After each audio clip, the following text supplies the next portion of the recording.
Buenas, con este video comenzamos la segunda parte de la materia. Lo que vamos a ver es una introducción a la lógica. A lo largo de la materia vamos a ver en las próximas clases una pequeña introducción, una pequeña inmersión en problemas que abarca la lógica, una introducción al lenguaje formal que la lógica implica, a la lógica simbólica, y vamos a interesarnos en particular por los razonamientos deductivos y para poder empezar a ver en qué casos podríamos hablar de razonamientos válidos o razonamientos inválidos. En el video de hoy vamos a ver sencillamente cómo distinguir un razonamiento de lo que no es, a distinguir los razonamientos deductivos de los inductivos, y vamos a ver el problema de la validez, en qué consiste y algunos ejemplos. Es muy importante que sigan las notas de clase, en este caso que lean las notas de clase, semana a semana, y además que hagan los ejercicios. Lógica es en cierto sentido similar a matemática, en que es necesario ejercitación para poder ir aprendiendo. Sin la ejercitación se vuelve un poco más complicado. Vamos a arrancar. En el origen, la lógica proviene de la antigua Grecia. En primer lugar, fue planteada por Aristóteles en el Organon, que significa instrumento, ya que Aristóteles concebía la lógica como un instrumento o como una regla formal para la cual poder distinguir los razonamientos válidos de los inválidos. Y por lo tanto, la lógica era una herramienta válida para todas las ciencias. Era la base de las ciencias. Nosotros vamos a utilizar como definición como definición de la lógica, el estudio de los métodos y principios para distinguir un razonamiento válido de uno inválido. Vamos a usar como sinónimo válido o correcto y inválido o incorrecto. Son sinónimos. ¿Qué relación tiene con la materia de metodología de las ciencias sociales? Nosotros estuvimos viendo que en el contexto de justificación nos importan cómo se justifican las hipótesis científicas o las teorías científicas. Y una cosa crucial de este contexto de justificación va a ser cómo se relacionan los enunciados empíricos de la base empírica con los enunciados que están en las teorías, con los enunciados de la zona teórica.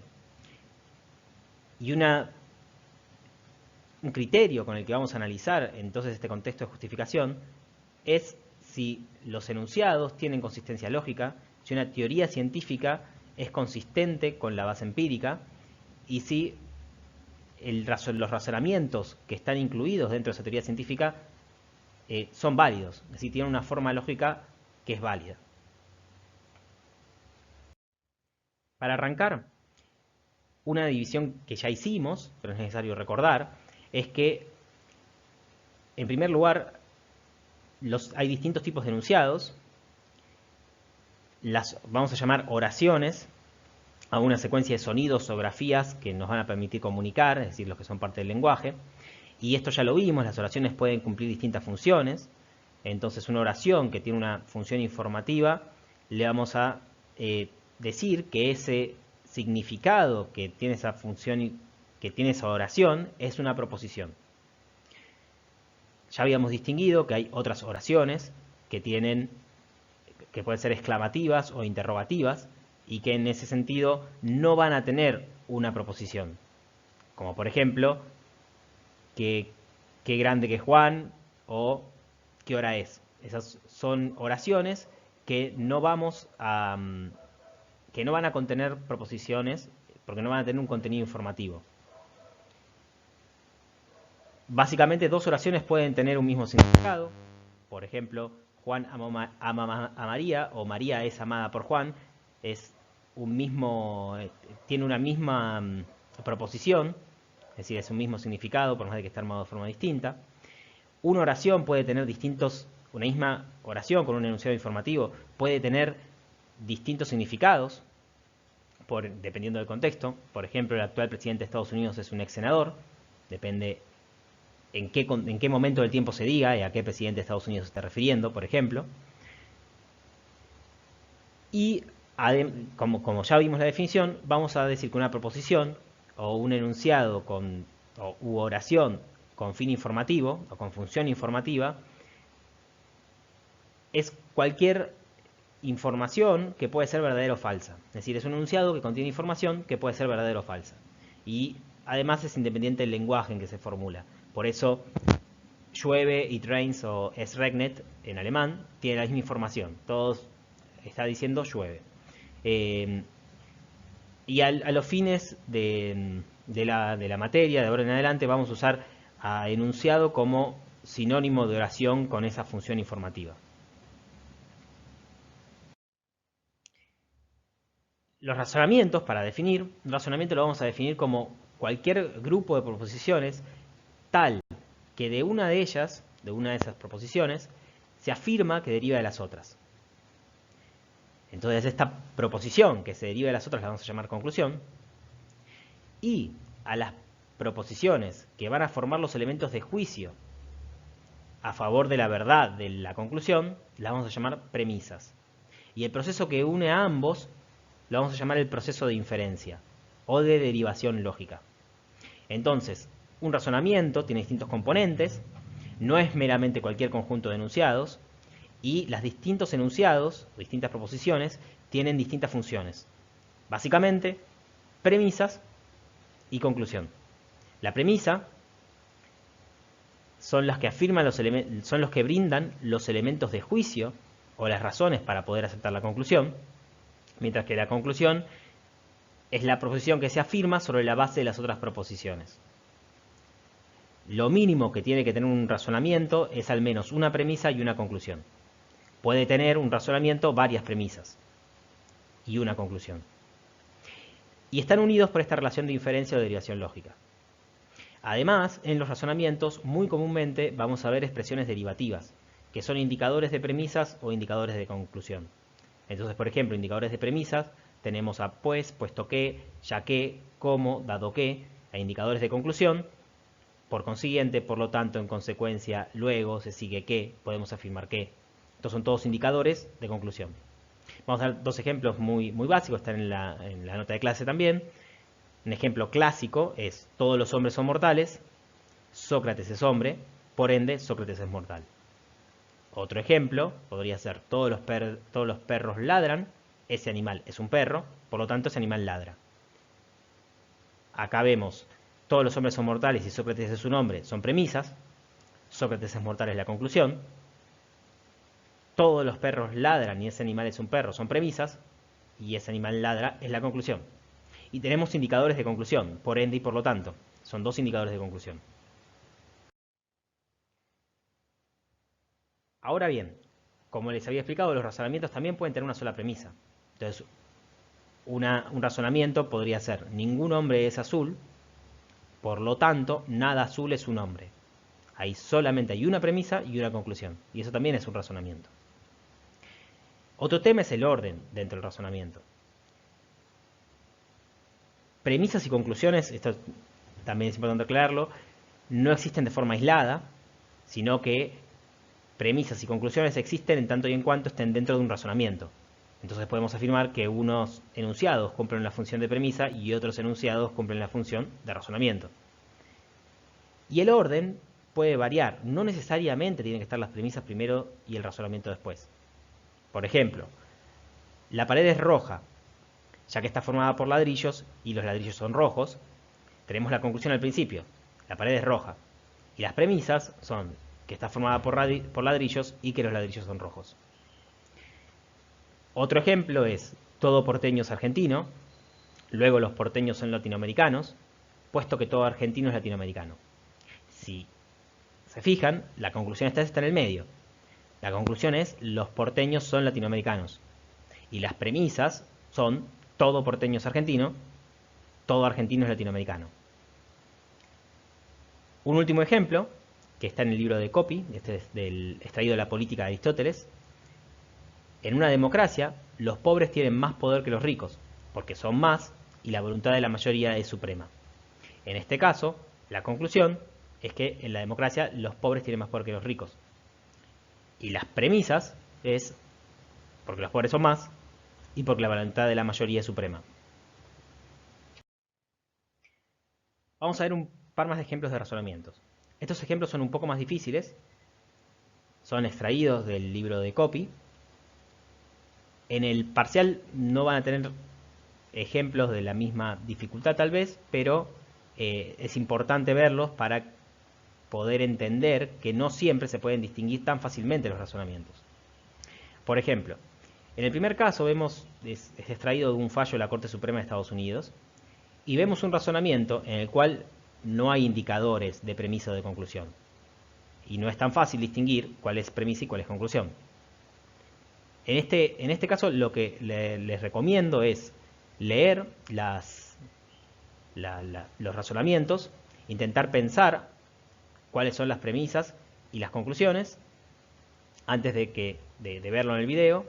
Entonces pueden parar el video, leer los razonamientos, ver si pueden distinguir las premisas y las conclusiones y después continuar. El primer razonamiento dice: solo razonando torpemente puede introducirse algún problema concerniente al libre ejercicio de la religión en el presente caso. Nadie está obligado a asistir a la clase de religión, ni se hace ejercicio religioso alguno o se imparte instrucción religiosa alguna en las clases de las escuelas públicas. Un estudiante no tiene obligación de recibir instrucción religiosa. Esto queda librado de sus deseos en cuanto al modo o el tiempo de su devoción religiosa, si la tiene. Si ya lo pensaron, en este caso, la conclusión está al principio. La conclusión, que acá necesariamente tenemos que intentar pensarlo un poco y verlo en el contexto, es que en el caso sobre el que está fallando la Corte Suprema, no se concierne el libre ejercicio de la religión. ¿Y cuáles son las premisas? Las premisas es que nadie está obligado a asistir a una clase de religión, que no se hace ejercicio religioso alguno, se imparte instrucción religiosa en las escuelas públicas, que un estudiante no tiene obligación de recibir instrucción religiosa y que esa instrucción queda librada de los deseos de cada uno en cuanto al modo o el tiempo de su devoción religiosa. Todas esas son premisas que hacen que la conclusión sea que este caso no tiene nada que ver con el libre ejercicio de la religión. Como vemos, no es tan fácil darse cuenta en ver este ejemplo y distinguir las premisas y las conclusiones. Vamos a ver otros ejemplos. Muchas veces un pasaje que contiene un razonamiento también contiene otro tipo de frases aisladas, e incluso vamos a ver pasajes que contienen más de un razonamiento dentro del mismo pasaje. Vamos a ver el primer ejemplo de Schopenhauer, de estudio sobre el pesimismo, en el cual dice: si el Código Penal prohíbe el suicidio, esto no es un argumento válido para la Iglesia. Además, la prohibición es ridícula, pues ¿qué pena puede tener un hombre que no teme a la muerte misma? Este ejemplo también es difícil. Si ya lo pensaron, aquí hay una premisa y una conclusión. La conclusión es que la prohibición al suicidio es ridícula. Y la premisa es que un hombre que no teme a la muerte no puede tener pena. Es difícil, sobre todo, porque la premisa está planteada en modo de interrogación. Entonces, recuerden lo que habíamos comentado acerca de que al ver el carácter de una oración, si era de uso declarativo, interrogativo, del lenguaje o informativo, hay que poner el contexto, la oración. En este caso, esta pregunta de qué pena puede tener un hombre que no teme a la muerte misma es una pregunta retórica y está en realidad teniendo un carácter informativo más que un carácter interrogativo. Entonces este es un ejemplo interesante. Vamos a ver un ejemplo extraído del ensayo sobre el gobierno civil de John Locke. No es necesario, en modo alguno, ni tampoco es conveniente, que el legislativo funcione de manera permanente, pero sí es absolutamente necesario que el Poder Ejecutivo funcione permanentemente, porque no siempre hay necesidad de elaborar nuevas leyes, pero siempre se necesita poner en práctica las leyes elaboradas.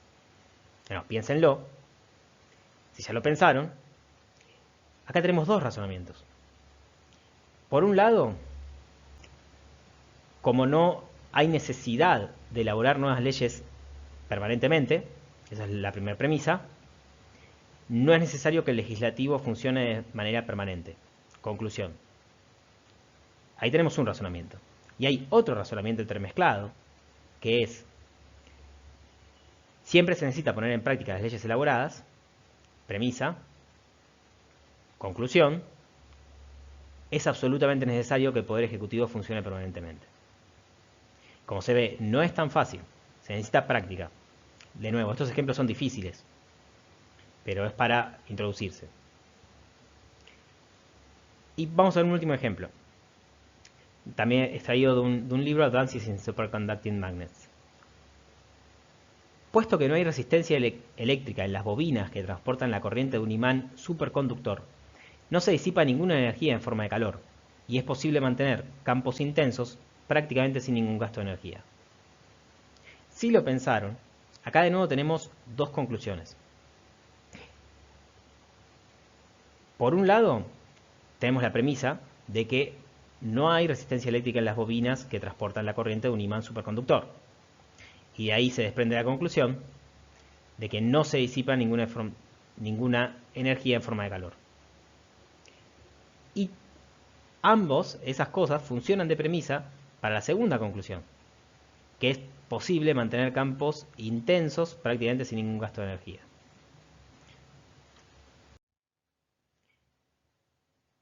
Otro problema a la hora de distinguir los razonamientos, algo que vamos a ver más adelante, es el condicional. El condicional o implicación material no es un razonamiento.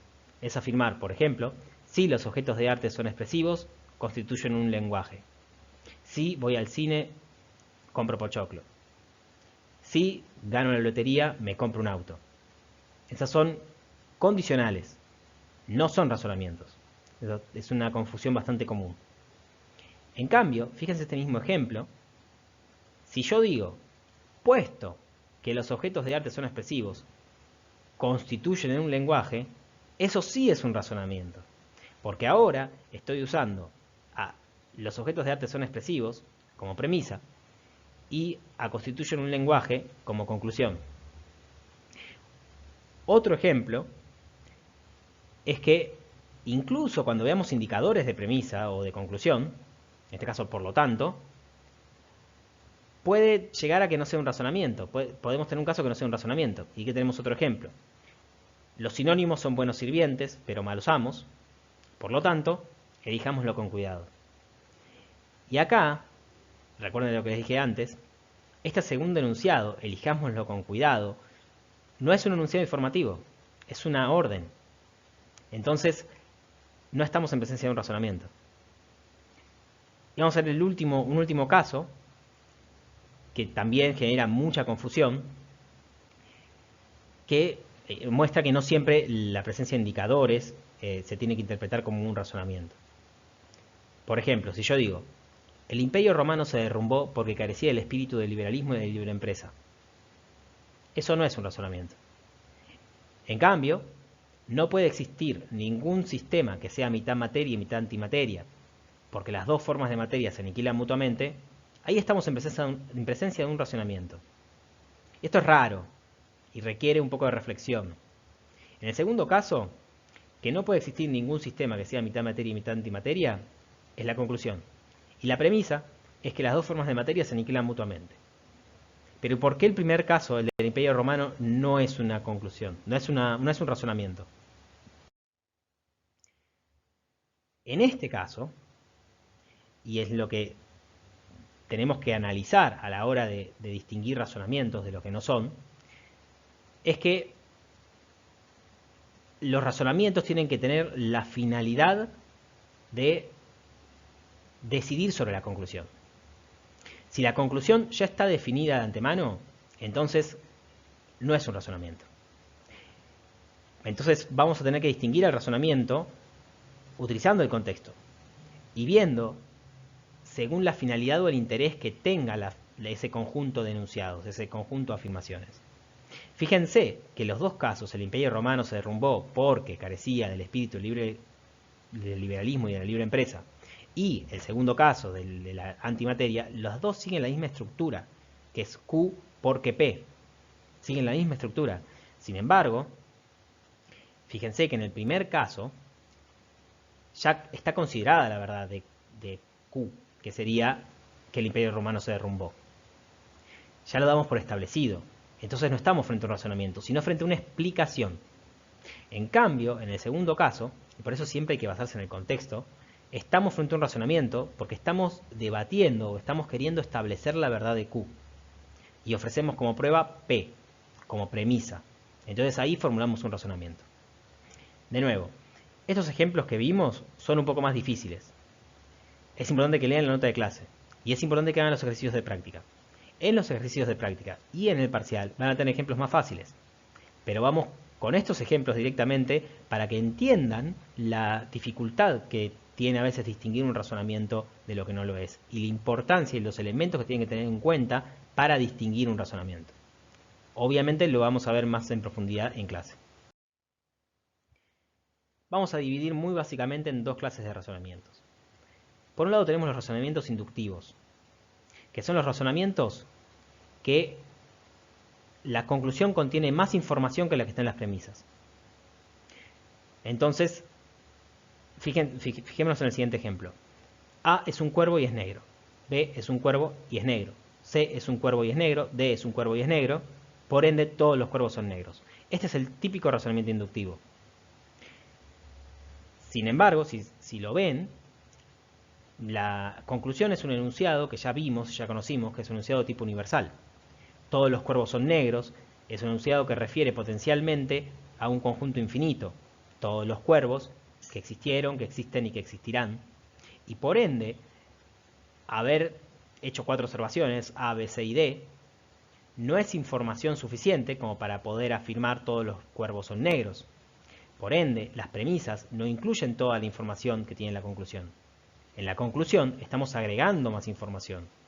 Y las premisas no pueden ser una prueba concluyente de la verdad de la conclusión. Pueden ser todas las premisas verdaderas y la conclusión no serlo.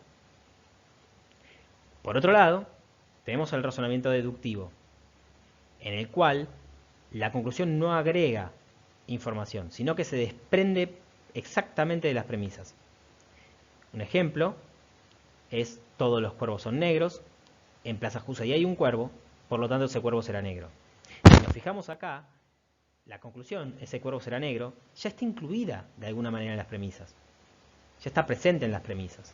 Entonces, si el razonamiento está bien hecho, si la forma lógica del razonamiento es la correcta y las premisas son verdaderas, la conclusión va a ser verdadera necesariamente. Y la verdad se va a trasladar de las premisas a la conclusión. Nosotros nos vamos a centrar ahora en lo que queda de esta primera parte de la materia, en los razonamientos deductivos. Y vamos a ver más en profundidad los razonamientos inductivos recién en la segunda parte de la materia. Una categoría general que se hace con los razonamientos, para distinguir razonamientos inductivos o deductivos, es que en la deducción inferimos verdades particulares a partir de verdades generales y en la inducción inferimos verdades generales a partir de verdades particulares. Esta categoría no es universalmente aplicable, con lo cual esto lo van a haber escuchado seguramente en la secundaria o lo deben haber escuchado seguramente. A lo que se refiere esto es, si vamos al ejemplo típico de todos los hombres son mortales, Sócrates es un hombre, por ende Sócrates es mortal, ese ejemplo es un razonamiento de tipo deductivo. Y como ven, parte de premisas o parte de verdades generales, todos los hombres son mortales, y la conclusión es una verdad particular, Sócrates es mortal. Si yo hago otro tipo de razonamiento inductivo del estilo, Sócrates es un hombre y es mortal, Aristóteles es un hombre y es mortal, Donald Trump es un hombre y es mortal, por ende todos los hombres son mortales, ese razonamiento estaríamos partiendo de verdades particulares para inferir una verdad general. ¿Se entiende? Sin embargo, vamos a ver, y por eso están estos ejemplos acá, que no es una regla universalmente aplicable. Acá tenemos ejemplos de enunciados de razonamientos deductivos a la izquierda y de razonamientos inductivos a la derecha. Por ejemplo, ejemplos de razonamientos deductivos. Todos los hombres son animales, todos los animales son mortales, por lo tanto, todos los hombres son mortales. Si Sócrates es un hombre, entonces Sócrates es mortal. Sócrates es un hombre, por lo tanto Sócrates es mortal. Lo que vemos acá es que no se cumple esta regla general de que en los razonamientos deductivos tenemos solamente proposiciones o enunciados generales como premisas o universales. Por otro lado, en los razonamientos inductivos, todas las vacas son mamíferos y tienen pulmones, todos los caballos son mamíferos y tienen pulmones, todos los hombres son mamíferos y tienen pulmones, por lo tanto, probablemente todos los mamíferos tengan pulmones. Fíjense de nuevo, acá estamos en razonamiento inductivo, no se cumple esta ley de que las premisas tienen que ser siempre verdades generales, perdón, siempre verdades particulares. En este caso tenemos premisas que son enunciados universales, y igual es un razonamiento inductivo, perdón. Vamos a ver el segundo ejemplo. Hitler fue un dictador y era implacable, Stalin fue un dictador y era implacable, Castro es un dictador, por lo tanto probablemente Castro sea implacable. Acá, de nuevo, lo que tenemos es un razonamiento inductivo con premisas singulares y una conclusión también singular. Entonces, podemos tener, y esto es lo importante para no marearse, razonamientos inductivos o deductivos con premisas y conclusiones que pueden ser generales o particulares.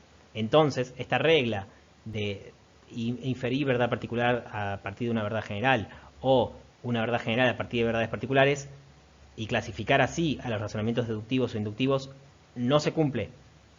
No la vamos a tomar como universalmente aplicable. Y lo que vamos a ver para distinguir razonamientos deductivos de inductivos es que un razonamiento deductivo válido va a ser aquel que la conclusión se desprende necesariamente de sus premisas con absoluta necesidad, es decir, que si las premisas son verdaderas, necesariamente la conclusión es verdadera. Y un razonamiento inductivo es aquel que la conclusión agrega información que no estaba presente en las premisas y que por ende, que las premisas sean verdaderas, no podemos afirmar que la conclusión lo sea. Vamos a quedarnos con esta definición. Y por último vamos a ver el problema de la validez. La validez es una propiedad que tienen los razonamientos, no los enunciados. Esto es importante. Recordemos que los enunciados pueden ser verdaderos o falsos, pero no pueden ser válidos o inválidos. A su vez, los razonamientos pueden ser válidos o inválidos, pero no pueden ser verdaderos o falsos. Esto es muy importante que lo recuerden, lo tengan en cuenta. La validez, en particular, como vimos, solamente es una propiedad de los razonamientos y en particular de los razonamientos deductivos, porque como vimos, los razonamientos inductivos no pueden ser válidos. Un razonamiento va a ser, y esto es importante que lo recuerden porque esto nos va a acompañar durante toda la materia, que un razonamiento es correcto o válido si, bajo el supuesto de que las premisas son verdaderas, la conclusión entonces es necesariamente verdadera. O que un razonamiento es correcto o válido si es imposible que teniendo premisas verdaderas lleguemos a una conclusión falsa. Esto cuesta incorporarlo, parece fácil, pero es necesario que lo incorporen, lo vamos a repetir varias veces para que lo puedan incorporar, pero tengan muy presente esta definición. Esto quiere decir que si encontramos un razonamiento que tiene premisas verdaderas y que permitiera una conclusión falsa, ese razonamiento es inválido. Vamos a ver ejemplos ahora. El ejemplo más común, el del libro más normal, es el que les decía recién: todos los hombres son mortales, Sócrates es un hombre, por ende Sócrates es mortal. Este es un razonamiento válido, ya que las premisas, todos los hombres son mortales y Sócrates es un hombre, si las premisas son verdaderas, si los hombres son mortales y si Sócrates es un hombre, no hay otra forma, no queda otra alternativa más que Sócrates sea mortal también. La conclusión se desprende necesariamente de las premisas, y si las premisas son verdaderas, entonces la conclusión es verdadera. Ahora bien, vamos a ver que hay razonamientos válidos que pueden tener conclusiones falsas y razonamientos inválidos que pueden tener conclusiones verdaderas.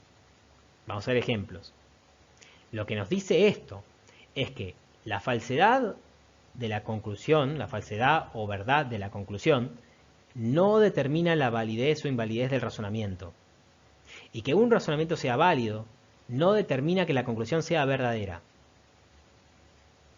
Vamos a ir viéndolo, vamos a ver varios ejemplos. Vamos a hacer un ejemplo sencillo. Supongamos la siguiente afirmación. Todos los hombres son azules. Sócrates es un hombre. Por lo tanto, Sócrates es azul. Acá, evidentemente, ustedes ven que todos los hombres son azules es falso. Y Sócrates es azul es falso. Sin embargo, el razonamiento es perfectamente válido. Porque si fuera verdad, como decimos en la nota de clase, si viéramos en un mundo alternativo en el que los hombres son azules, como los pitufos, y Sócrates fuera papá pitufo, entonces todos los hombres son azules, Sócrates es un hombre, por lo tanto, Sócrates es azul. Y ese razonamiento, además de ser válido, tendría premisas y conclusión verdadera en ese mundo alternativo. Pero fíjense que incluso sin asumir que conclusión es verdadera o premisas son verdaderas, el razonamiento es válido. ¿Por qué? Por la forma lógica del razonamiento. La lógica es una disciplina formal. Se fija en la forma, se fija en la estructura que tiene el razonamiento. Y vamos a ver que lo que determina si un razonamiento es válido o es inválido no es la información que esté en las premisas en sí, sino la estructura lógica que tiene. Esta es la parte que es complicada. Esta es la parte que cuesta entender. Y que generalmente siempre con las preguntas en el parcial donde más se equivocan. El punto, acá la definición que tienen que recordar bien es que un razonamiento es válido si de las premisas, si las premisas son verdaderas, no queda otra alternativa que la conclusión sea verdadera. Entonces, por ejemplo, este mismo razonamiento podemos descomponerlo de una forma lógica muy sencilla, del tipo, todos los S son P, A es un S, por lo tanto A es P. Y podemos completar esas S, A y P con lo que nosotros querramos, que va a seguir siendo válido el razonamiento. Por más de que lo que estemos diciendo no tenga ningún sentido. Por ejemplo, todos los baldes son cronopios, este gato es un balde, este gato es un cronopio. Eso es un razonamiento válido, porque su forma lógica es válida. Vamos a ver un último ejemplo. Si decimos, todos los gatos son felinos, Pelusa es un felino, por lo tanto, Pelusa es un gato. Ahora supongamos que las premisas son verdaderas, o sea que Pelusa es un felino, y supongamos que Pelusa es un gato. Por lo tanto, la conclusión es verdadera. O sea, Pelusa es un gato. ¿Podríamos decir que el razonamiento es válido? Piénsenlo, paren el video. Y si no es válido, ¿por qué no lo es? Y de nuevo, el problema acá es que de premisas verdaderas, para que el razonamiento sea válido, tiene que ser imposible llegar a una conclusión falsa. Fíjense que si ahora Pelusa no fuera un gato, sino que fuera un tigre, se demostraría que ese razonamiento era inválido. Porque teniendo las premisas verdaderas, todos los gatos son felinos. Pelusa, en este caso un tigre, es un felino, y sin embargo es falsa la conclusión, que Pelusa es un gato. Acá les voy a pedir a ustedes también que piensen con la misma estructura lógica, con la misma forma lógica, que piensen en un ejemplo. Yo les voy a decir uno, ustedes van a tener que pensar otro. Con la misma forma lógica podríamos decir, todos los luchadores de sumo son hombres. Juan es hombre. Por lo tanto, Juan es un luchador de sumo. Si escuchan este razonamiento se van a dar cuenta que está mal. Se dan cuenta más fácilmente, porque es muy poco probable que Juan sea luchador de sumo. Es más fácil darse cuenta con este ejemplo. Yo les pido que ustedes hagan un ejemplo similar. ¿Por qué? ¿Por qué está mal? ¿Por qué es inválido el razonamiento? Incluso aunque Juan de casualidad sea luchador de sumo, el razonamiento es inválido porque podría darse la situación que siendo las premisas verdaderas, es decir, todos los luchadores de sumo son hombres y Juan es un hombre, la conclusión sea falsa. Bien, y les voy a dejar el último ejemplo, que este también sí o sí lo tienen que hacer ustedes. Es decir, léanlo, los digo, si yo poseyera todo el oro de Fort Knox sería muy rico. No poseo todo el oro de Fort Knox, por lo tanto, no soy muy rico. De nuevo, les pregunto a ustedes, ¿este razonamiento es válido o es inválido? Y acá, paren el video y no sigan hasta que no tengan una respuesta y tengan fundamentos en esa respuesta. La respuesta es que es inválido el razonamiento. Y es una falacia que vamos a ver adelante y nos va a acompañar bastante, que es la falacia de negación del antecedente. Fíjense que podría darse el caso, lo repetimos, si yo poseyera todo el oro de Fort Knox sería muy rico. No poseo el oro de Fort Knox, por ende no soy muy rico. Podría darse el caso que la conclusión sea verdadera, es decir, no soy muy rico, y que podría darse el caso que la conclusión sea falsa y que las premisas sean verdaderas. Vamos a ver un ejemplo. Si yo poseyera todo el oro de Fort Knox sería muy rico, verdadero. No poseo todo el oro de Fort Knox, verdadero. No soy muy rico, falso. ¿Por qué? Soy Jeff Bezos. No tengo el oro de Fort Knox, pero soy muy rico igual. Por ende, la afirmación no soy muy rico es falso. Y por ende, este razonamiento es una falacia. Porque podría darse el caso de que teniendo las premisas verdaderas, arribe una conclusión falsa.